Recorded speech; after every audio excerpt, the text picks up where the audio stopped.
good morning. Thank you everyone for taking the time out of your day to come listen to this little summary I had after discussing some talking points with Chris Cooprider and Jeff Rand. Now, both Jeff Rand and Chris Cooprider, they work for L3 Harris out of Rockwall, Texas, and they are some of my senior management. One is a scientist and engineering, and the other one is just a engineer. So I had a really great time discussing a few things with these two gentlemen. Some things I will omit for security reasons and on this platform. But what I'm gonna take away three key points that I saw after questioning both of these two gentlemen and how it really stuck out and what I think some of our up and comers, maybe new hires could experience and maybe learn from. Definitely something that I was able to learn from after talking with these two guys. So the first thing I talked to these guys about and what really struck out to me was these guys have a lot of knowledge, a lot of experience. They've been in the field for over 30 years. They both have a bachelor's in science with a EET. It's an electrical engineering degree. But they both also have a master's degree in security engineering, which I thought was very interesting, knowing that we do work with security and with the government, but I did not know that either of these two guys had that much experience. Now, so somebody like myself who wants to make it up the ranks and doesn't have those degrees, we do have another option, another outlet. Obviously, I'm in the group with them. I have an A&P, so don't feel scared that you're underqualified. As long as you take the time and you do some work towards your goals, and who knows, maybe your goal is to be an EE. Keep it up. The greatest thing about our company is they do provide a college experience that you can actually go online and they will pay for it. You have to pay up front, but they pay it back 100%. That's the greatest thing I think about L3 Harris. The second thing I want to talk about was the importance of internship. So maybe fresh into college, you or not, maybe not even fresh. That was one thing that Jeff told me. He said even if you were to be at the end of your college career and you just need to take one summer of internship, he said do it. It's the best thing you can do for networking, getting some real worldwide experience, and also you can maybe find out that you don't really actually like what you do. And I thought that was very interesting. So if it were me, I would try and get your internship done early on in your career or early on in your college experience. That way, you can know if you want to continue on with that degree. So Chris, on the other hand, he didn't take an internship, but he got lucky, as he likes to say. He had people seeking him out because he went to Purdue. He went to a prestigious school. He has his EET in that master's in science. That's a very good degree to have. Now, not everybody's going to have that same opportunity. So if you have a chance, take some internship, see if you like it, taste the waters.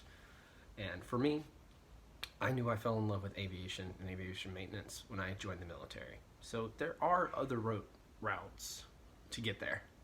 You know, you could either go to college or you can go to the military. Both ways are viable and both ways have great results. The last thing I was wanting to tell you that really stuck out to me was these guys, they said they've been in this business for over 30 years.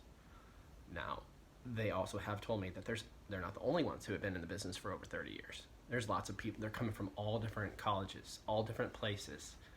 They're all going to have their own tidbits of knowledge. They're going to have all their acronyms that make sense to the Air Force, but might not make any sense to a civilian or to another branch of the military.